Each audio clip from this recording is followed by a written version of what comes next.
Nothing in life matters as much as you think.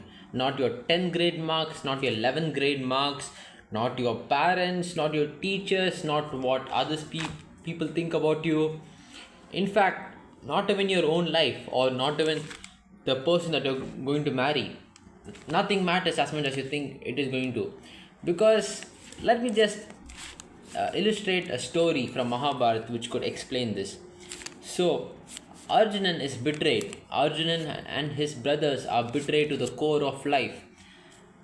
And Arjunan and his brothers are called the Pandavas. They are betrayed, they humiliated by the Kauravas, who are their cousin brothers. The Kauravas humiliate Pandava's wife, they send them to exile. They send them to exile away from the kingdom for 14 years, and they burn down their entire palace in the attempt of killing them, and they just try to ground them to the core of life. And Arjunan, after 14 years of exile, he comes, and everyone is like, man, you should fight this battle. You should fight the Kauravas and defeat them, and take back your throne, because he is the one who has the absolute right to the throne. But Kauravas have all the most powerful army. They take all the powerful army from Krishna, and they are so powerful. But the Pandavas have only one thing, which is Krishna himself. And one day before the battle of Kurukshetra was to begin, Arjunan goes to Krishna and says, "Man, you know what, bro? I don't really want to fight this war, man. I'm gonna fight my own cousin brothers. I don't really want to fight them. I'm gonna fight my own father's brother.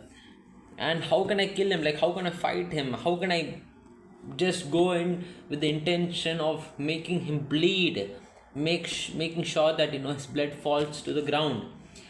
And that's what that's a sign of a warrior who's going to take over the world. That's a sign of a person, who deserves all the power the world has to offer.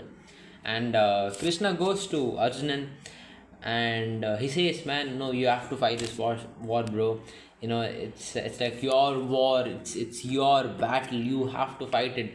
And Krishna is, he doesn't really wanna, say that Arjunan is the one who has to fight this war. He just forces him to fight it, and Arjunan ends up fighting the war, and we all know what happened. The Pandavas defeated the Kauravas, who had everything in the world, the most powerful army, the most powerful person in the entire war was on their side, and his name was Karnan, and everyone was on their side. Every powerful material, every powerful army was on their side, and they still lost the war. They were higher in number too, and still they lost their war to the Pandavas. And it's just because the heart of Arjunan and the Pandavas. So yeah, I hope you really like this video. Thanks for watching.